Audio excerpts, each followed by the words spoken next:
Ni kile kipindi chetu mahususi kabisa kwa ajili ya masuala ya afya ya akili. Unatusikiliza kutoka makao makuu ya ofisi yetu ya shirika letu pendwa kabisa ya Arusha, na mimi ni msimulizi wako Leusi Mayoro. Niko leo kukukumbusha tu, kukusisitiza afya yako mtaji wako. Karibu kutusikiliza kutoka kipande hichi chenye mazingira mazuri yenye kuvutia na kuburudisha, kama vile mbuga za wanyama, milima, maporomoko ya maji. Hivyo vyote hufanya afya zetu za akili kuwa timamu kwa kiasi chake wakati tunapokuwa tafrani. Tafakari kuhusu mitazamo na mambo tunayoyapitia kusababisha afya zetu za akili kuyumba kwa kiasi. Tafakari kuhusu mtazamo wa jambo lako unalolipitia. Je, liko kwa ukubwa gani?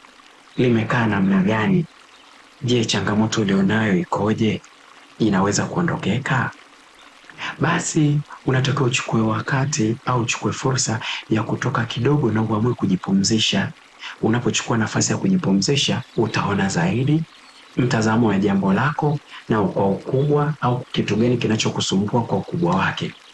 Kuna nyakati maishani tunapokuwa karibu na mambo fulani fulani, aidha ni ya kukatisha tamaa ama kuumiza, inasababisha tunapoteza mtazamo kabisa na kukata tamaa, kwa sababu hatujui namna gani tunaweza kutatua. Lakini ukichukua nafasi yako ukatoka ukaenda kupumzika kidogo, kama mbuga za wanyama, ukipanda mlima, ukienda kwenye maporomoko ya maji, vyote hivyo vinakuwa ni viburudisho ambavyo vinaweza vikakufanya ukatizama lile jambo lako kwa ukubwa na kujua namna gani unaweza kulitatua. Unapotazama picha kubwa ya mchoro fulani au michoro mbalimbali, mara nyingi huchanganya na kumpoteza mtu akiangalia zile rangi, mistari au namna ilivyorembo ile picha, ule mchoro au style ya ule mchoro ulivyo. Tunafanya hivi si tu ni kwa sababu ya sanaa ile picha ionekane au ule mchoro uonekane, bali pia ni kwa changamoto tulizonazo. Changamoto yako unaichukua katika picha gani? Unaichukua katika maumbile gani? Inaonekanaje? Maana tuna changamoto nyingi za kihisia, mahusiano, kazi, maisha, familia. Hivyo vyote unavichukulia katika picha gani? Katika muktadha upi? Tunapozama sana ndani kwenye zile hali zetu, inakuwa ni vigumu kutambua maana yake kwa haraka. Lakini unapochukua nafasi yako ya kukaa mbali na kutazama lile jambo, kutazama ile picha kwa mawanda fulani mapana na makubwa, unapata kugundua kwamba vile vyote vinawezekana kutatulika basi ni shida yoyote. Hasira, hofu na matamanio hufanya tukose uelewa, tukidhani kwamba tukio moja linaamua safari nzima ya ile changamoto ulionayo au shida ulionayo au kile ambacho umekiona ni boriti mbele yako. Lakini tunaporudi nyuma kimwili, kiakili au kihisia, tunapata uwazi na kuelewa jambo lenyewe liko namna gani, limekaaje na namna gani kulitatua.